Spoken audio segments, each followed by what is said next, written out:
Hello, this is Unlimited Splash, where we get better at Magic together through a new draft video every weekday. And today we're fighting our way back to Mythic with another Premier Draft of Marvel superheroes. Let's go. All right, I have a chance for redemption because once upon a time, I tried to make Earth's Mightiest Heroes work in one of my first sealed runs of the format. So for 6 mana, Teamwork 5, reveal the top 8 cards of your library. You may put a creature from among them onto the battlefield, and if it was cast using Teamwork, you get to put any number of those creatures onto the battlefield instead. So the fact that it's 8 cards suggests to me that it should be pretty sweet, but in my sealed deck, I think I only got to cast it.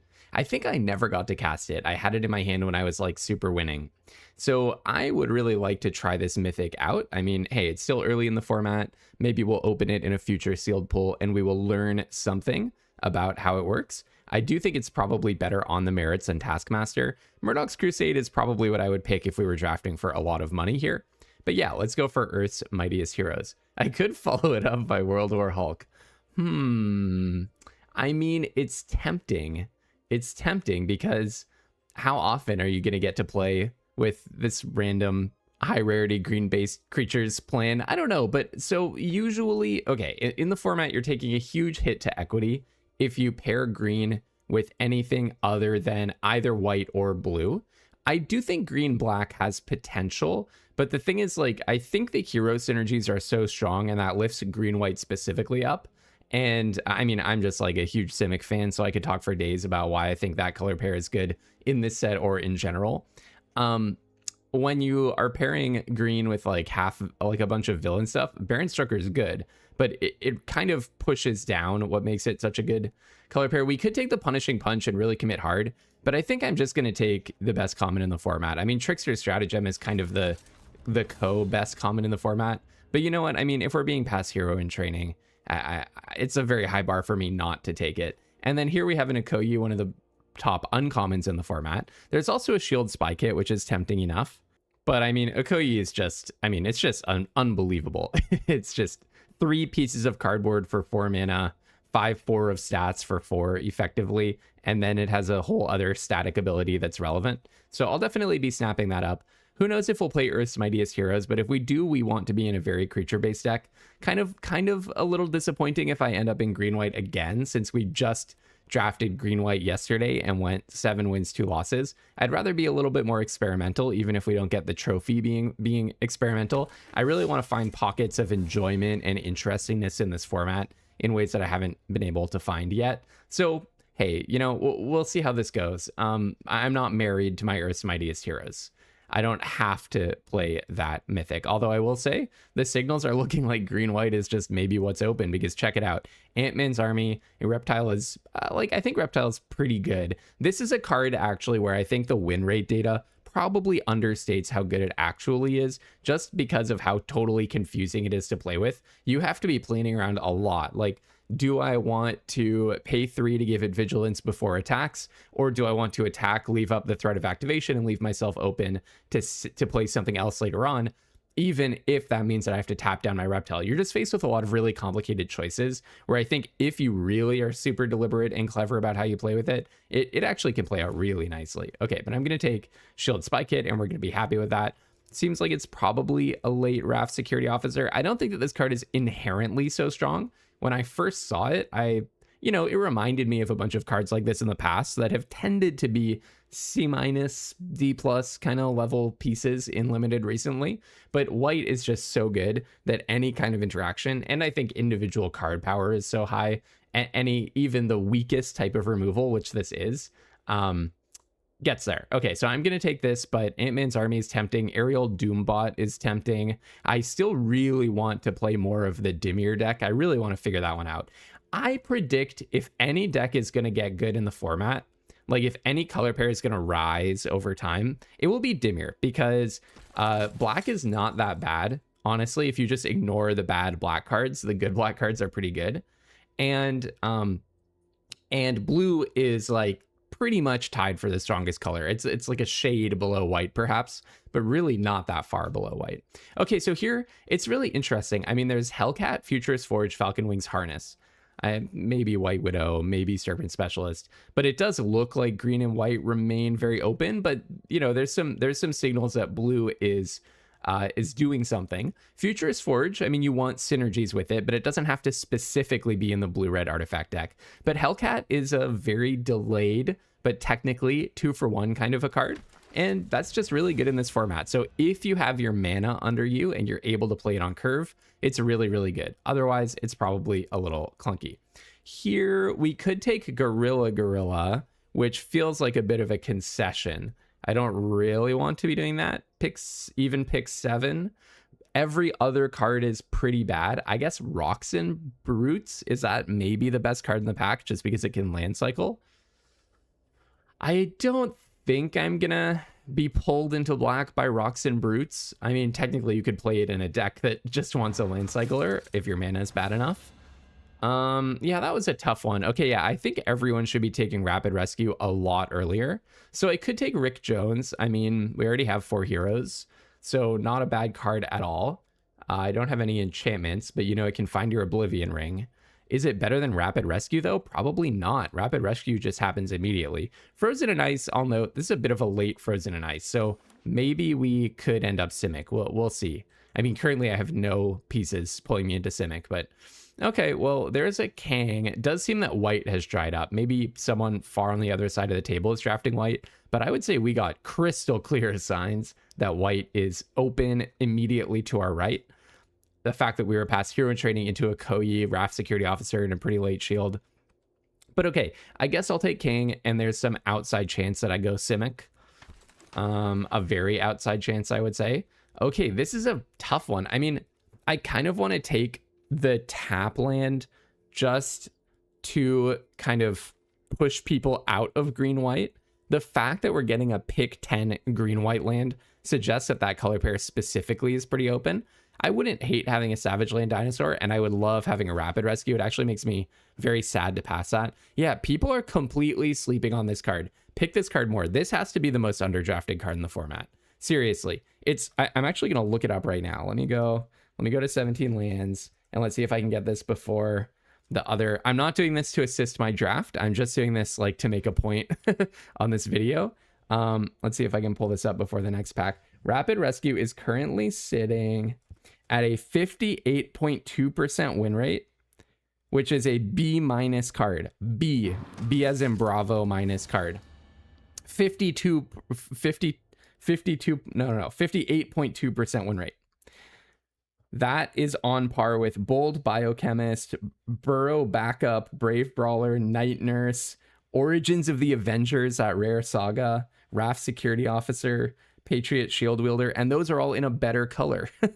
That's how good Rapid Rescue is. It's just good, and Seeds of Hope was just good in March of Machines. So just take your Rapid Rescues, eat your vegetables. You'll thank yourself. Okay. Now, interesting pack. So we have 2 great cards in other colors. I do not think I'm supposed to speculate on Electra, although black did look kind of open, so it could be our time to jump if we think that one of our colors is a little bit more closed. Maybe white was a little bit more closed. So the other thing that we could do is really tunnel vision on white and just snap up the Spider Woman, or we could take this Herbie. There's also Ruinous Wrecking Crew, but if I'm going to take a black card, it would be Electra. I don't really want to force figuring out what my next color is by snapping up a rare. So I'm going to take the Herbie for now. I do, because Herbie's really, really good. So I don't hate pack 2 pick wanting a Herbie, but I'm really not married to these 2 colors that I've picked out here. I do think that white noticeably dried up, but I don't want to just guess about what my other color should be. I want to observe what's in pack 2 late, see what the signals are, and then move in. Khazar is just a fantastic bomb. Very, very happy to have that. Not many signals to note yet. Also, if we are going to support Earth's Mightiest Heroes, then we really do want to have a lot of creatures, right? We need enough creatures to activate the teamwork, and then enough creatures to actually rip off the top with it. Here, I probably just take Hero in Training. I mean, there is a Murdoch's Crusade, and I currently have essentially no removal, so that's something, I have literally no removal, so that's something that we have to keep an eye on. But the more Hero in Trainings I can have, the happier I am as a human being. And we did say that white dried up a little bit, but it should be flowing from the left. Okay, here everyone's going to be very displeased with me for passing this Black Panther. Look, I just always want a 4-drop that has an enters effect more than I want a 4-drop that requires future subsequent support. This is a bit of a removal light format. So in Secrets of Strixhaven, a 4-drop with no enters ability, no ward, no protection, that was like pretty unplayable for the most part. It had to have a very high power level. In this set, people are probably not going to spend their removal on your Black Panther, because if they Oblivion Ring your Black Panther and then your Captain Marvel survives, that's such a disaster for them, and removal is a little bit more scarce. So I do think it's better than it is in a lot of other sets. Having said that, I'm just still not very high on any 4-drop that has no protection and no enters effect. I'll always take a Herbie with an enters effect over that, but that would have been the next best card in the pack, I think. Okay, so Falcon Winged Wonder is truly a superb card, but I think I need to resist my temptation to always move into blue at the drop of a hat. I could take a 3rd Rapid Rescue. I guess Burrow Backup is pretty bad for my deck, because if I'm trying to support Earth's Mightiest Heroes, it is a creature that's not a creature. I really want to keep my non-creature count low. Having said that, it will help me splash one day. Wow, Agent, that is a very late Agent Sharing Carter. Okay, and we're getting even more signs that specifically green-white is open. I think a lot of people are in white at this table. Green-white seems to be pretty uncontested. So I will just be taking that Agent 13, which is nice because it is like the 2nd most winning archetype or something. Pet Adventures will be fine. Gathering Place would be perfectly nice. But yeah, Agent 13 is just a bomb. Whoa, what are you doing here, Cloak and Dagger? Okay, well, I'm just going to be snapping up Cloak and Dagger. Is there any way that I actually go white-black? No, but with double Herbie plus Khazar, and I have a dual land in my main colors, and I have a land cycler, we definitely are going to be able to support the splash. So I'll definitely take Cloak and Dagger on the splash. This card's just really, really good. And I passed it twice yesterday, so I need to prove to everyone that I actually do think that's a good card. Here I could speculate on the white-blue duel, but I guess I'll just take Hercules. I don't think this is a good card, but you know what? Hey, we said we need a good density of creatures. This is definitely shaping up to be a mid-range deck, so it comes at a part in the curve when I basically always want to have something to play. So no big complaints there. And you basically just don't really want to power it up. That's like not very good rate, which means playing it as a 3/3 for 3 is pretty bad as well, because that's just a bad stat line. If it's just a 3/3 for 3 vanilla, you're not putting it in your deck, which is basically what Powerful Broker is a lot of the time. Ooh, Ant-Man's Army. That helps me with my splash. Having said that, though, the thing that I think does salvage this card a little bit is the threat of activation. It's a 3/3 for 3 that's really hard to do combat with, because it can just suddenly gain indestructible and get bigger. So, you know, you can get in some cheeky attacks and hold back some attackers with Hercules. I think there's like, I guess I'll speculate on the Hulkling and try to push someone into blue-red even more with that land. But yeah, maybe just speculating on the land would have been better. But I think, you know, you rarely want to play a dual land that doesn't touch either of your colors. So definitely some of our colors are getting pretty contested.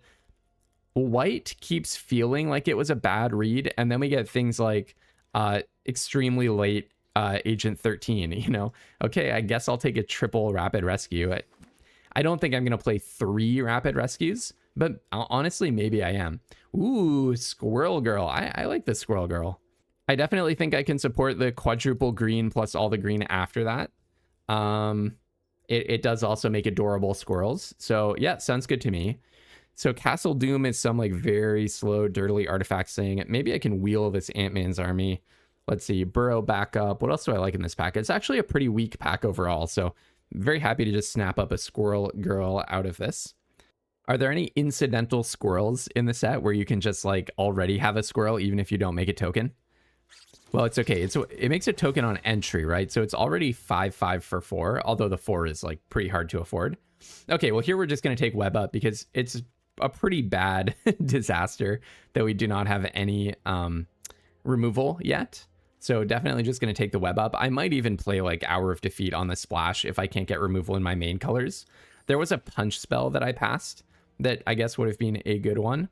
Okay, so this does pay my teamwork costs, and I do have I have Teamwork on Earth's Mightiest Heroes. It's also just a Savannah Lions. A 2-1 for 1 is a good stat line.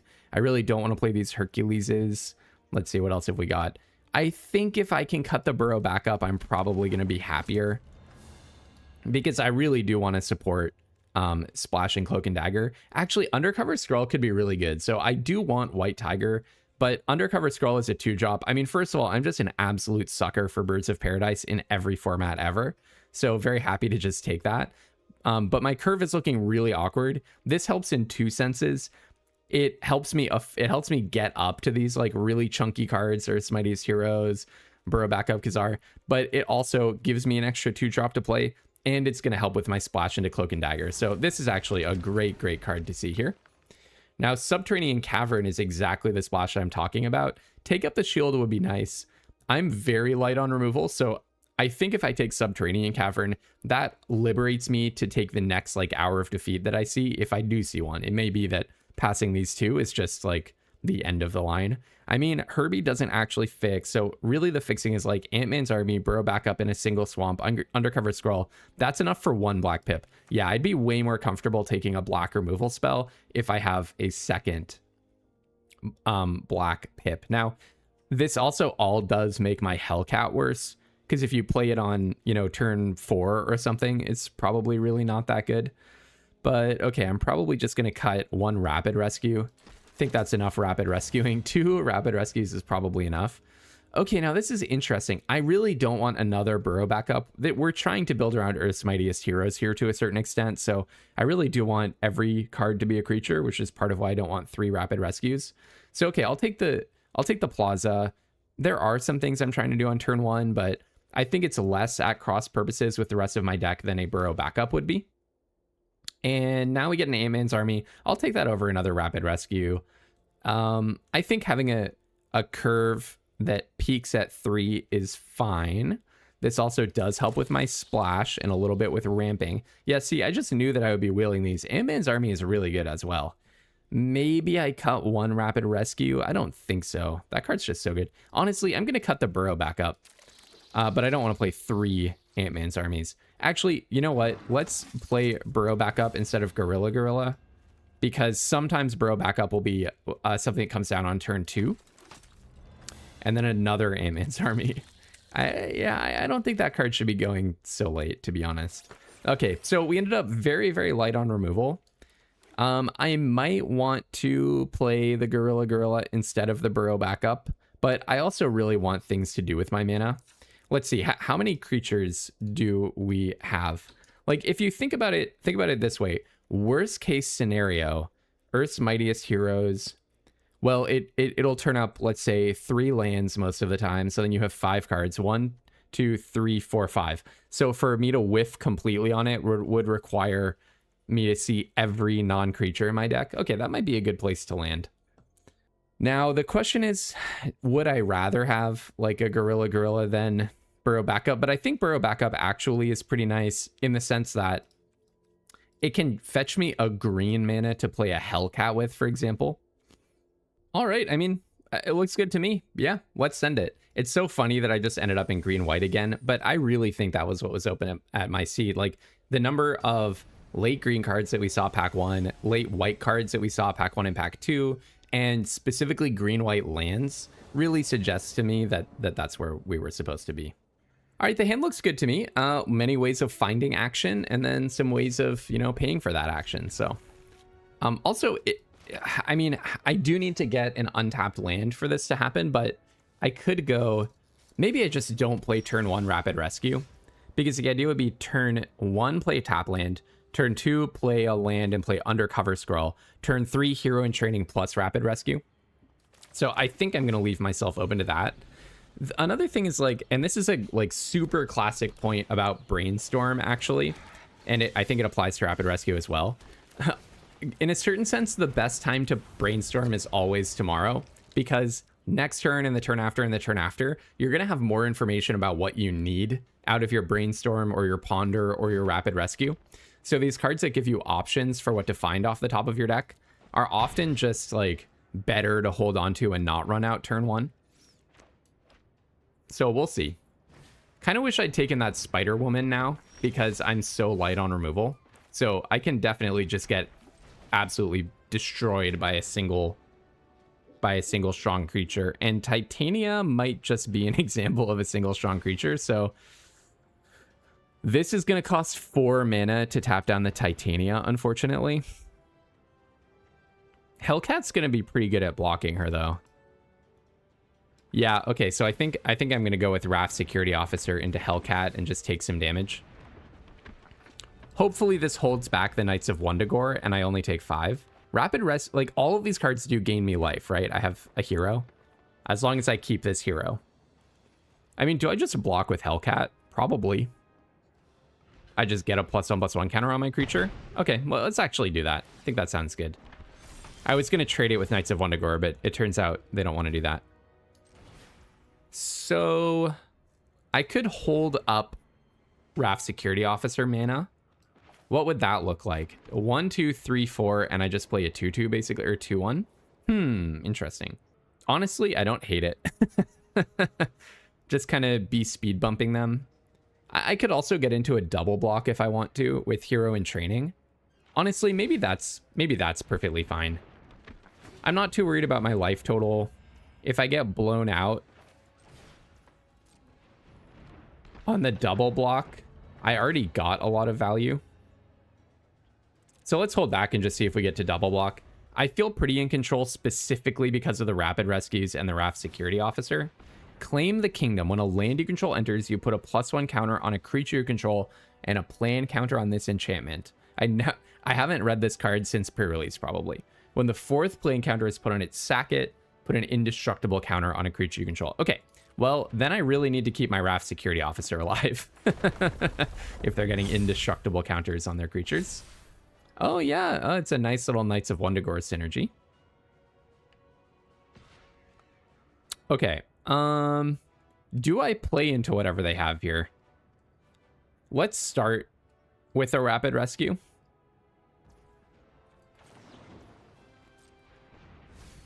And just learn about what we're looking at. Oh, yeah. I can also Gorilla to kill that enchantment, actually. 3, 4, 5, 6. I'm just gonna assume that they have something. I know that I said that I would be blocking here, but I chickened out. All right, I'm just gonna play Disenchant. First, let's Rapid Rescue, actually. Okay, I can probably take Squirrel Girl. That sounds better to me than a Koyi as just a higher ceiling card. All right, let's get rid of Claim the Kingdom. All right, Gorilla doing some work. That makes my Skrull chunky. I'm going to play the land rather than discarding it. Now I think I have better blocks. So let's go maybe attack with Agent Maria Hill. Maybe attack with Hero in Training. Now let's hold back Hero in Training. That's going to block Knights of Wundagore. So basically, I think this is a less risky double block for me to play the Ant-Man's Army. Do I want the black mana just in case I draw Cloak and Dagger? Or do I want the food to help me in this race? I'm actually leaning towards the food. I think I want the food. Just my luck, they're going to kill Undercover Scroll, and then I'll immediately draw Cloak and Dagger. But that's like 2 things have to happen, right, for that to occur. Yeah, maybe I should be playing the other Gorilla over Burrow backup, honestly. Gorilla was such a nice draw there. All right. They don't feel like attacking me. Do I want to play Squirrel Girl? I kind of do. I kind of do. Yeah, let's just go for it. I don't think that there's much that I have to play around. Like, I guess a Bite spell would be the main one. Maybe it would have been better to save it until I can immediately double my squirrel count. How many squirrels do I have? Yo, the squirrel. There are incidental squirrels. The squirrel becomes a changeling. It's so funny. That is so awesome. All right, we're definitely on a board stall here. Looks like they might have removal for the Squirrel Girl. They're going to punch it. No. Okay, maybe I should have waited until I had double spelling capabilities or was able to play it and then immediately activate it. That's possible. But you know what? I got their bite spell out of their hand. Oh, does that unlock the last card in their hand? Bruce Banner? Are you kidding me? Are you kidding me? Well, that's quite a strong card. All right, I'm going to go ahead and sacrifice the food. Okay, burrow back up. I'm going to say let's tap their Titania and attack with everything because I'm about to lose to Bruce Banner. So I'll pay 2. Next, in with the team, probably hold back a squirrel. So I need to put the pressure on now, clearly. They can deliver 10 damage to my face, so... Okay, yeah, but it seems sensible that they would be blocking. Yeah, so basically we just need to make it so painful for them to tap down Bruce Banner and tap all of their mana that it feels like it's not an option for them. Maybe I could have been attacking earlier by tapping down Titania. That's definitely something that I should ask myself. I probably gave them too much time to draw their island. Oh, I didn't even notice that they had a bold biochemist earlier. Where did that even come from?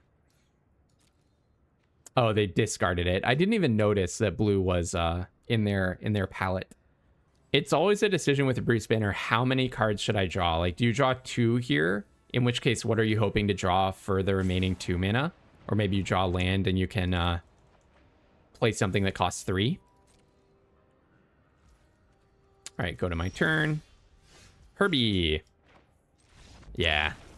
Probably play Herbie, tap it, discard one of the cards in my hand, crack in for lethal.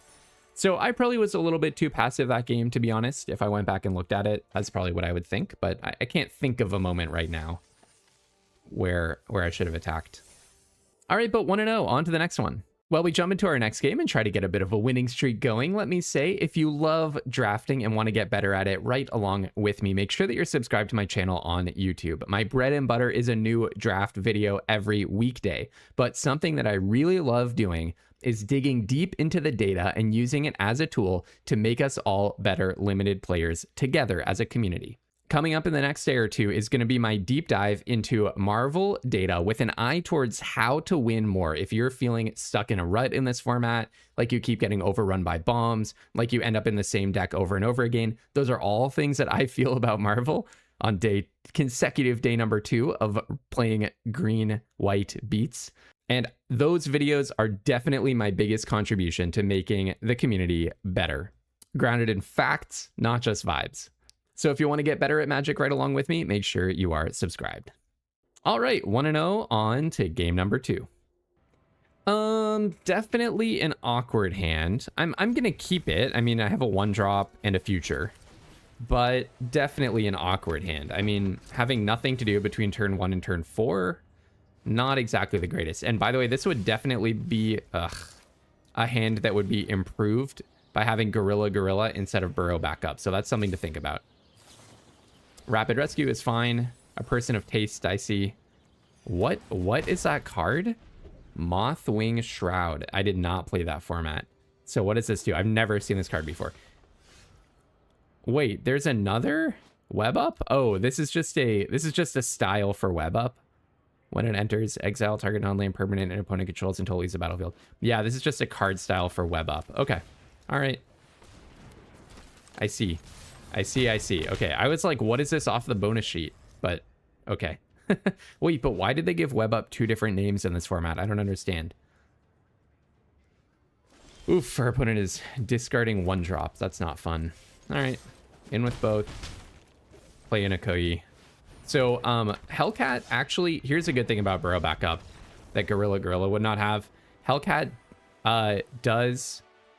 Sorry, not Hellcat. A Koyi does give the Burrow backup tokens first strike, I believe, when they're attacking. All right, sorry to that opponent. 2-0, on to the next one. Yeah, so that was a shame, them getting mana screwed, but I do have to thank them for teaching me something, which is that Mothwing Shroud exists for some reason. Okay, so I can keep it, right? This is what land cyclers do for you, so... Okay, maybe score 1 for Burrow backup over Gorilla. Although Rapid Rescue might just find me my planes without me having to throw away the Burrow backup. Okay, Hydra Assault Robot. I've really been wanting to build around that card. I have really been wanting to build around that card. I probably just got the forest here, I would say. Wait, what was the other card? Okay, I can only get the forest. Okay, so yeah, let's definitely get the forest.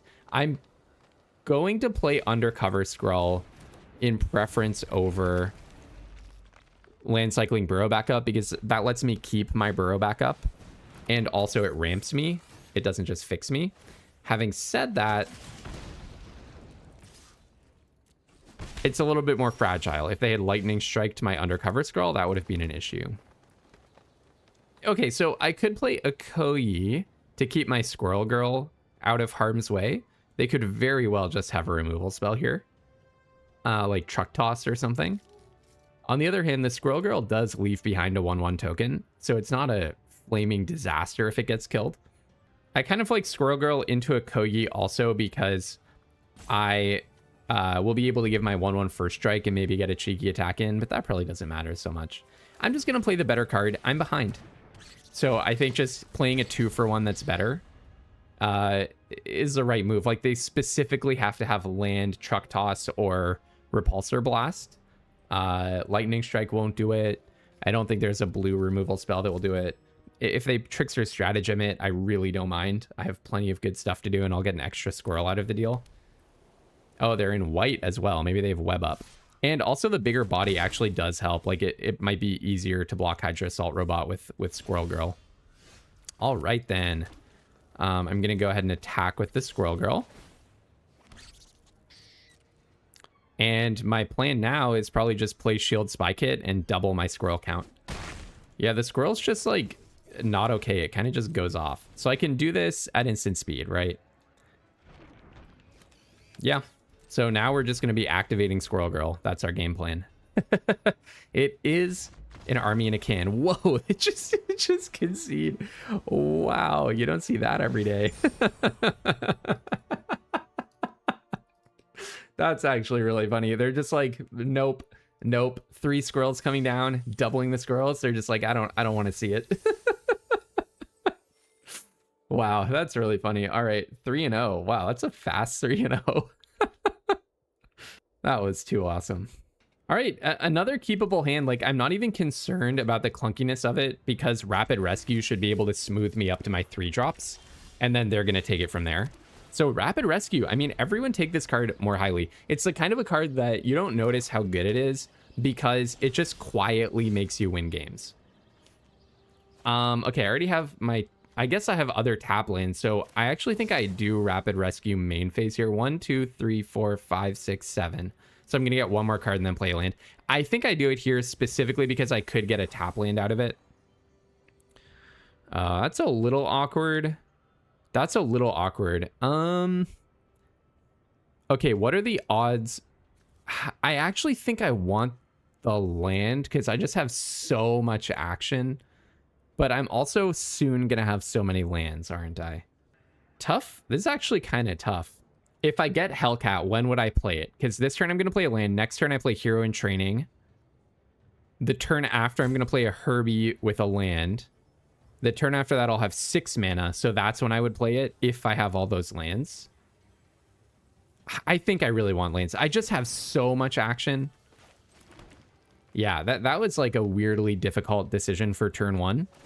I just have so much action. I think making sure that I hit my land drops is what I need to be doing. It feels a little disappointing. Obviously, I'd rather have the 5/5 worth of stats, but... All right, Agent Maria Hill actually smooths things out nicely. So let's start with Hero in Training. I'm expecting them to attack, and then maybe I can get off... Oh, actually, Web Up is an awesome draw. Maybe I can get off a cheeky little Hero in Training attack into Ant-Man's army. Yeah, Investigate. Because I can double spell Agent 13 into Agent Maria Hill, actually. Maybe that's even better than Herbie. Nah, I think I want the ramp. Now that I have another land, I think I want the ramp. So let's just play Herbie. Because if there's a land on the top 2, this actually makes me faster. And then no attacks. I'll take another 2 damage. Another 2 lifelink from these Kingpin's Enforcers. They also have a treasure. I wonder what they're doing with that. Okay, Crossbones, right. So when a villain you control enters, put a counter on it, he deals 2 damage to each opponent. Okay. We shall see. We shall see how good that ends up being. All right, I'm just going to snap block that with hero in training. Okay, they don't have any interaction. Oh, happy enough with that. This can sacrifice your treasure to draw cards, so I wonder if that's the point of what they're doing with the treasure. Okay, so I kind of want to go Agent 13, attack and investigate, and then play hero in training. So maybe we do it in the other order. Hero in training, attack and investigate. The other option would be burrow backup plus Agent Maria Hill, which sounds like a good way of actually getting control of the board. Maybe investigating is a better thing to do later on, actually. Kind of like the idea of just stabilizing here. Like, get some 3/2s, get a 2/1, might as well attack. This just helps me stay alive, basically, because, you know, I don't want to be taking hits from Kingpins and Forcers forever. Agent 13 is good for value. Oh, wow. Yeah, that's an issue. So I probably just let that be a 2-for-1 and exile it with web up, I'm guessing. That sounds right. Of course, if they can somehow kill my web up, then they get their stuff back. But this is going to kill everything, so villain. Yeah, let's just not deal with all that mess. So goodbye to you. Go ahead and play Agent 13, attack and investigate. It's a little awkward because crossbones. Oh, you know what? I didn't even notice that I pulled a Gorilla Girl off the top. I'm sorry, everyone. Definitely a misplay. Well, you know what? Hey, oh no, I just knew that they had a robot domination and I was saving my Gorilla for it. That's all that was. No, okay. Yeah. Pay attention to what your opponent pulls off the top. Or no, to what you pull off the top. All right. So let's just double block a villain, I guess, because they can only kill one creature. Yeah, that's fine. Oh, they wanted to kill Agent Maria Hill. Interesting. I guess that makes sense. Okoye's really good here. So, okay, this is when a creature is put into your graveyard. So I think what I'm going to do is Gorilla. I'm going to get rid of the robot domination. Play an Okoye, which gives me really good blockers against the villain. And then investigate. Agent 13 is just cracked in half. What a messed up card.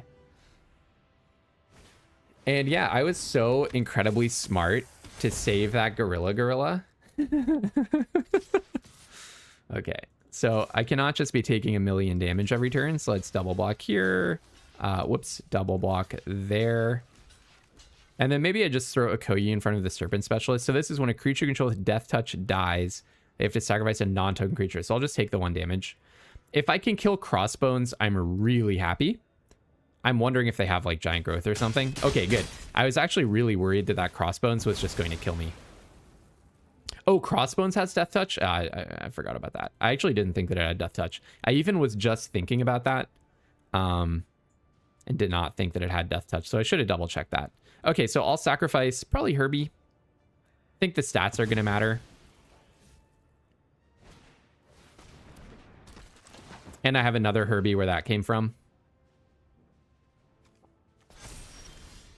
All right, so let's hero in training first, see what we get. Yeah, Serpent Society is a really annoying one. I mean, the fact that they have a Serpent Society build-around deck is kind of cool. I'll play a land, and then let's play Herbie. Okay, Cloak and Dagger will be nice off of Ant-Man's army, because I have the treasure for it. So I can't get rid of Serpent Society, but I can get rid of their other Death Toucher. Unfortunately, we don't have attacks here. So I can go Ant-Man's army, Cloak and Dagger, and investigate. I wonder if they have removal for Agent 13. They're highlighting it. Cruel Alliance. Okay. Yeah, their deck is sweet. I like how they've built it. If they attack with Serpent Specialists, I probably just take it at this point. My life total is not in such bad shape. Actually, I don't mind getting 5 poison counters, do I? Do I just trade with Red Room Recruit? Yeah, maybe I just get rid of Serpent Society even though I get 5 poison counters. I think trading is fine here. I really want to preserve my life total. All right, so I'm going to go ahead and play Ant-Man Society. Yeah, it's too bad that my investigations have been ended. I think the poison counters are okay. Maybe I'm supposed to draw first, just in case I get something amazing. Oh, that is something amazing, but it doesn't make me not want to get rid of their Serpent Society. All right, I accept the poison counters. I accept the poison counters. If they have powerful broker, then I'm in trouble. Okay, well, I'll get rid of Serpent Society. Do I play the land? Yes. And then I'll attack with just the flyer. Now, if they can kill Cloak and Dagger, you know, we could be in trouble. So if they attack with Serpent Specialist, it can get 2 +1/+1 counters, so I can block it. Either of their attackers, I can block with Ant-Man's army. Okay, so they're just going to play Titania. That's just fine. They get a life back, which actually kind of matters. All right, Squirrel Girl looking pretty awesome.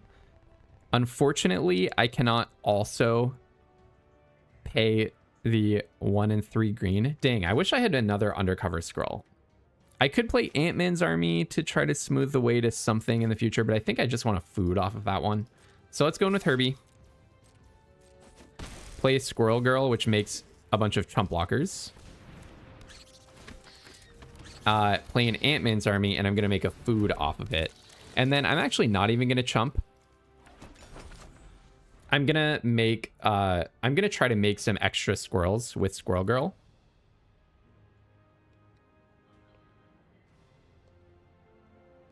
All right, we got them. Yeah, I was going to double block Titania. Yeah, that was pretty sweet. No powerful brokers giving me a 5-turn clock by incrementing my poison counters. I haven't seen that yet, but I think it sounds awesome. That works, right? Powerful broker. For each kind of counter on target permanent or player, give it another counter of that kind.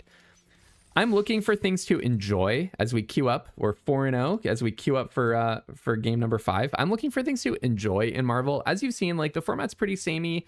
I have a deck today that is very, very, very similar to my deck yesterday. And so I'm looking for things to, like, have a lot of fun with. I feel like cool build-arounds is, you know, one of those things that you could have fun with. And building around poison counters sounds like a fun way to do it. The problem is, I think I keep this. Turn 4 Khazar. The problem with that is that I don't think there's a way to just give them poison counters. They have to choose to accept poison counters off of the ward. Ooh, undercover scroll. That's pretty awesome. So now I can go Ant-Man's army plus shield spy kit. Then I can play Khazar, equip the spy kit to the Ant-Man's army, and attack, I think. I'm pretty sure that's going to work. I'm pretty sure. Make a treasure. Yay, I hopefully get to activate my mythic.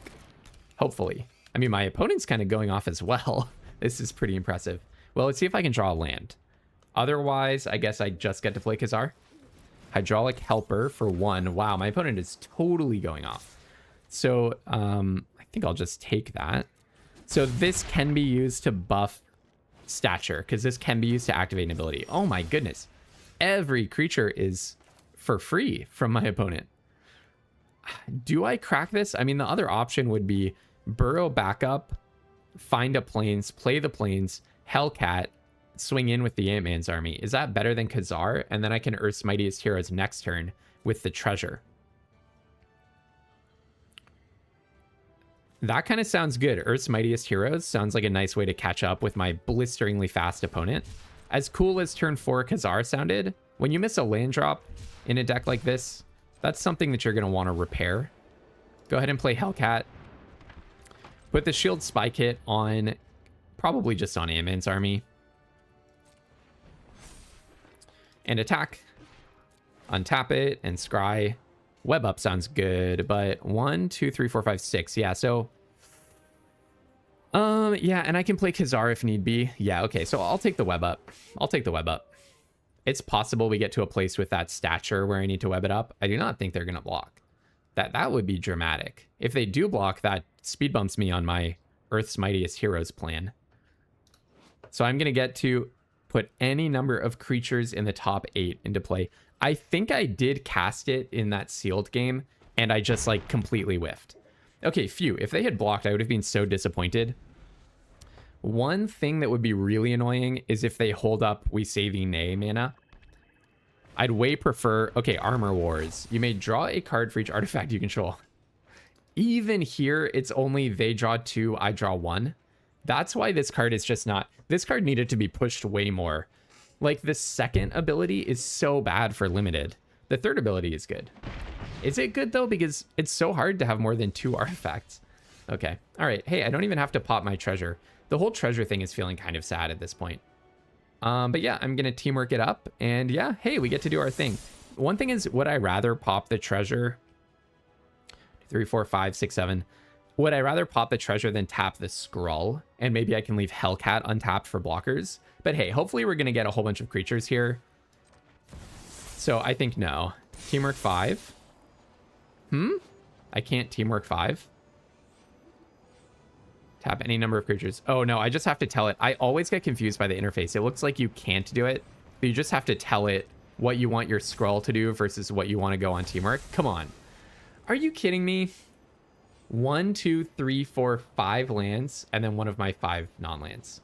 Earth's Mightiest Heroes, you just suck, don't you? That's so freaking sad. Every time I play that card, it sucks. Every time I play that card, it sucks.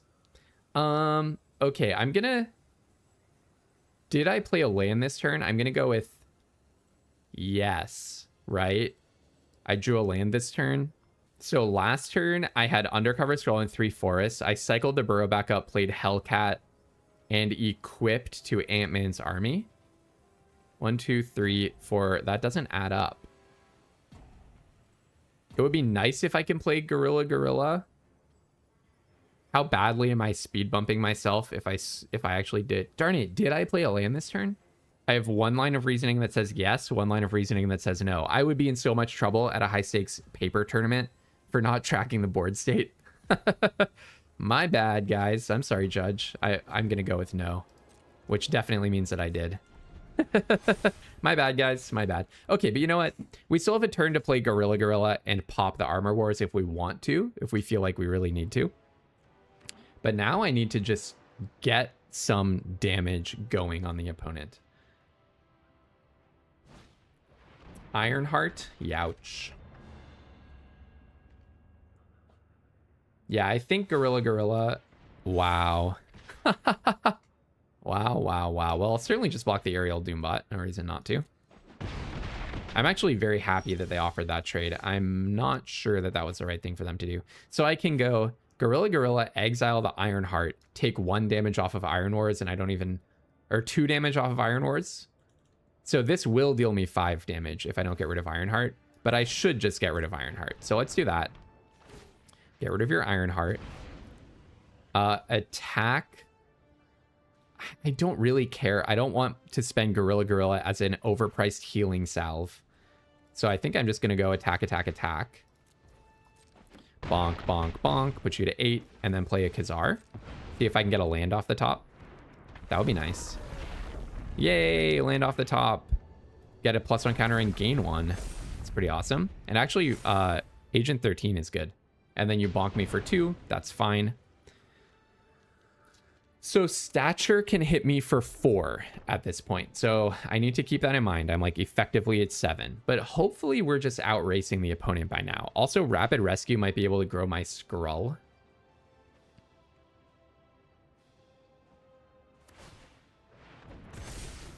Oh, yeah, no, they had the extra mana from Hydraulic Helper, which I knew. I just chose to forget for some reason. Okay, so let's think. Okay, yeah, they're dead, right?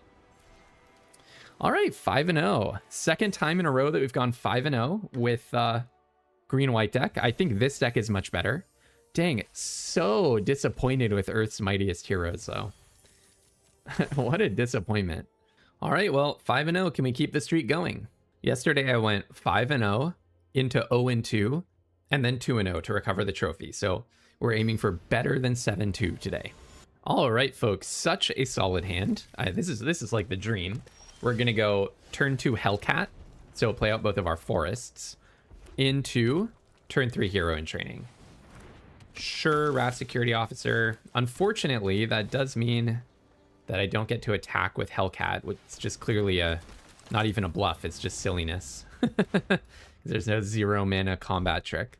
It is so funny that Secrets of Strixhaven had Force of Will on the bonus sheet. So the whole format, we all had to play around Force of Will out of nowhere.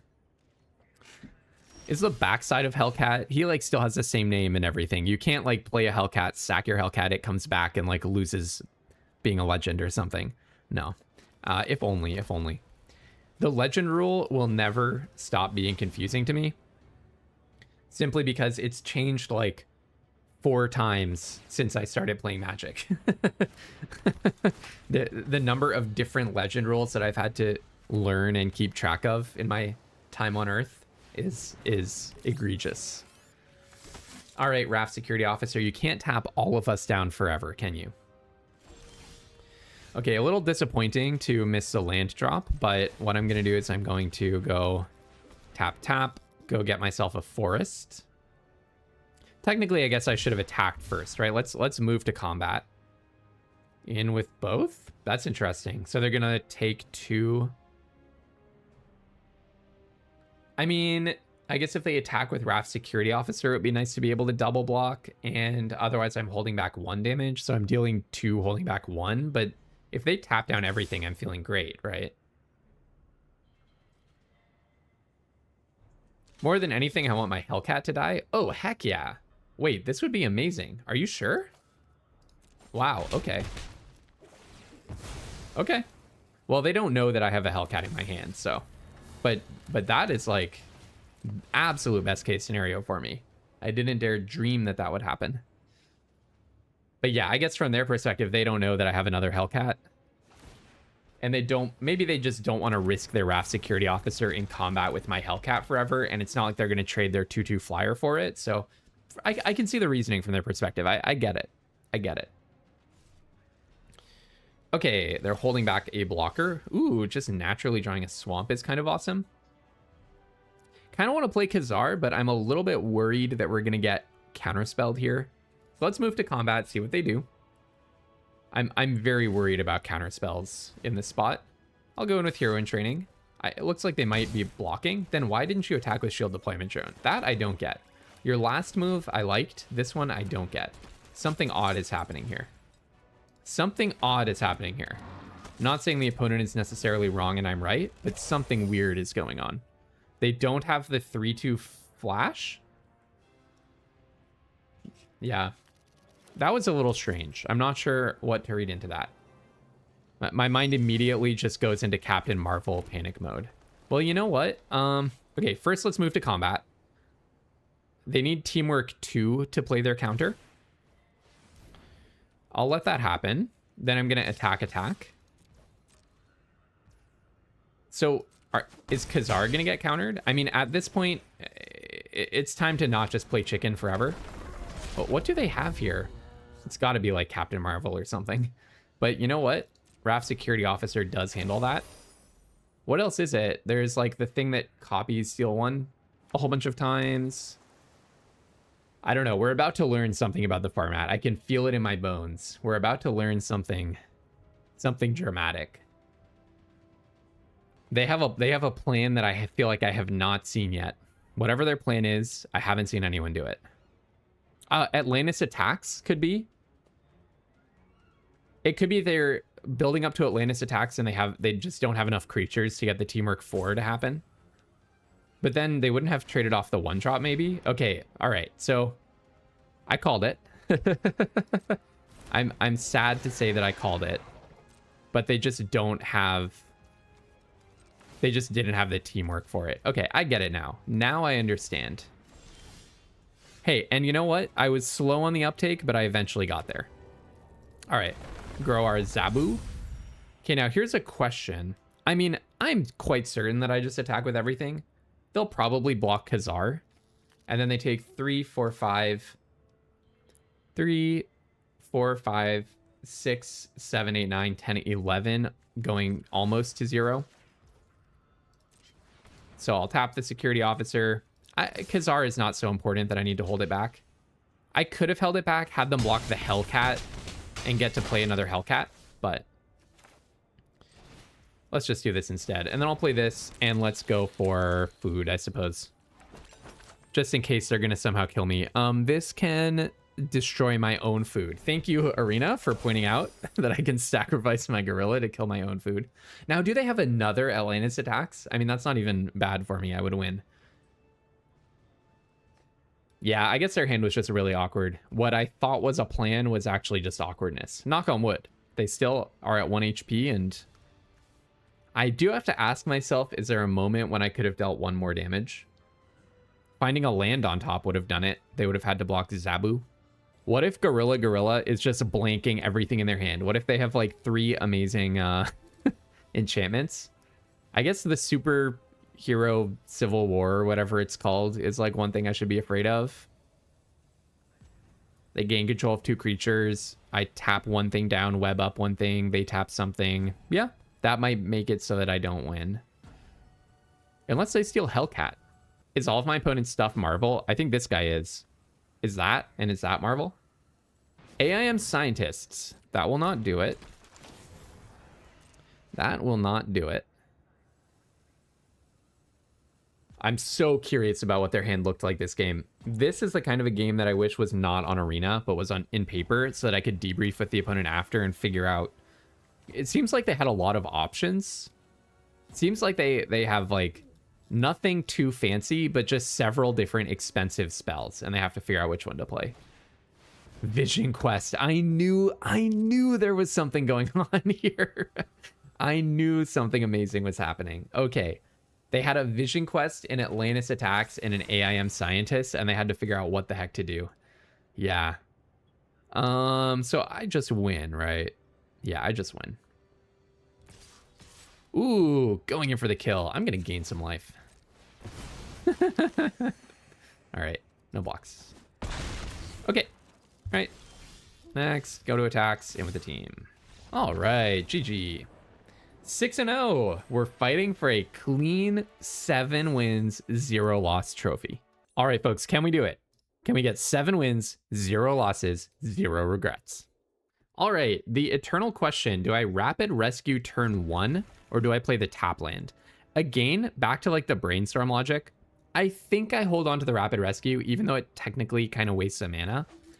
I cannot even play Cloak and Dagger off of this, but I am worried about it speed bumping me sooner or later or forcing me into an awkward choice with the rapid rescue. And as things stand, I have nothing to do with my mana turn 2 or turn 3. Okay, so let's rapid rescue right now in case we get a green-white tap land. All right, well, that's a white land. I'll just go ahead and play that one. Play the land that's being revealed. But from here on out, I should only play green.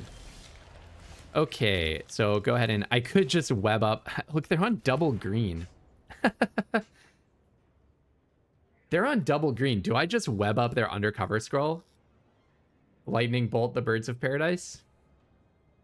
Should I do it, folks? Let's have a vote. Let's have a vote. I wish this were a live stream, so we could have a vote in the chat. That might not be allowed under arena rules. Don't, hold that against me. Do you just web up the undercover scroll when your opponent might be mana screwed? It is basically the only removal in my entire deck.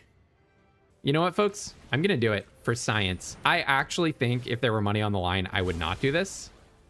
But I'm going to go for it. If they stumble on lands here, no, they had another color. They tricked me. They tricked me. Okay. All right.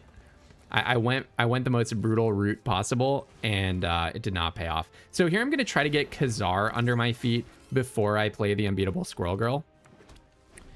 With the idea that I'm actually not that incredibly distant from just double spelling or, playing the Squirrel Girl and immediately doubling. Okay, they're determined to show me why I should not have web upped their guy.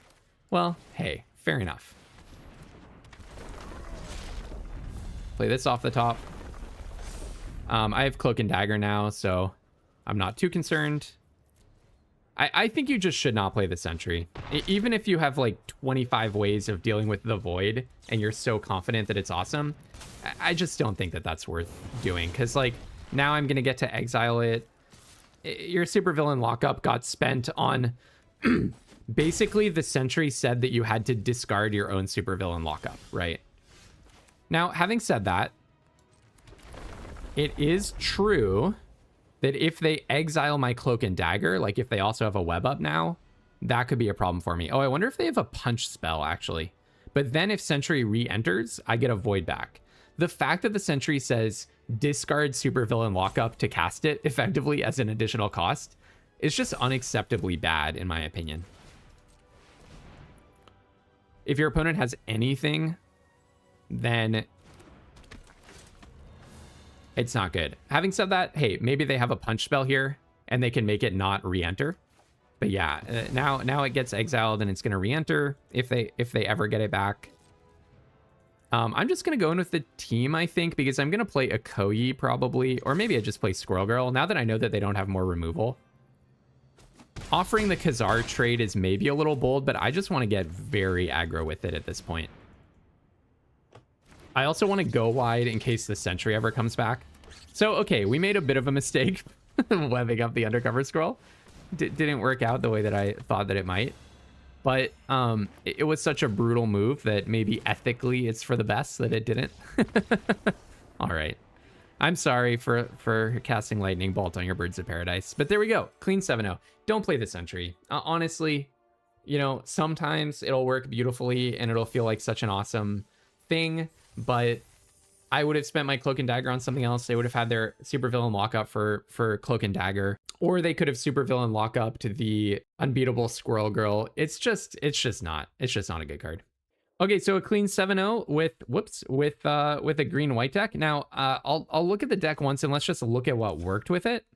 But I will say, like, I'm getting a little tired of this. I feel like, at least at Platinum, maybe not at, like, Mythic 100, but at Platinum, I feel like I can pretty much, like, this is too bold a claim. It's obviously not literally true, but it kind of feels like I can trophy on demand with white aggro or even white mid-range. In especially green-white, which it feels like is currently a little bit under the radar compared to where it should be. That's anecdotal. I haven't yet dug into the data, though I will soon. But, like, there's got to be more to this format, right? I just keep ending up in green-white and trophying and being bored. I mean, this was a fun run, but it does feel very much the same as my previous, like, yesterday's run. I've done, like, several of these green-white ones at this point. There's got to be more. So tomorrow, even if we, you know, don't get as good a result, I really want to bias towards doing something a little bit different. Because, yeah, these decks that go like double hero in training, really strong white uncommons, the good white interaction, I was a bit light on that, but still, Khazar, undercover scroll, especially if you have multiples of it, Herbies, and then a few green bombs and a little bit of as much, you know, Ant-Man's army also, and as much good removal as you can pack in, and then rapid rescues. The rapid rescues rescued me so many times. Like in that last game, my draws would have been so awkward if I drew 2 planes in a row. I mean, it's not so awkward, but I would not really have had anything to do, because then I got the Agent 13 after that, I believe. So I wouldn't have had anything to do until turn 4, and I would have wasted an extra 2 turns on avoidable draws. Rapid rescue, just so good. Pays for itself every time. So, and yeah, with like, if you focus on getting a good number of creatures into your deck, the probability that you whiff on a rapid rescue is like, I remember someone doing the math and it was like 2.7% or something with a reasonable creature count. So anyways, as I say, in the next day or two, I'm going to do my data deep dive, depending on whether I have more time tonight or tomorrow night. That will be aimed at, like, if you're having some trouble in the format or you're not sure what to do, here's what the data says is like the best way to modify your approach. And then in my next draft, I'm really going to be trying not to play white aggro. All right, but okay, until tomorrow, hey, you know what? Hard to complain about a 7-0. So until tomorrow, have tons of fun playing Magic, and don't be afraid to splash.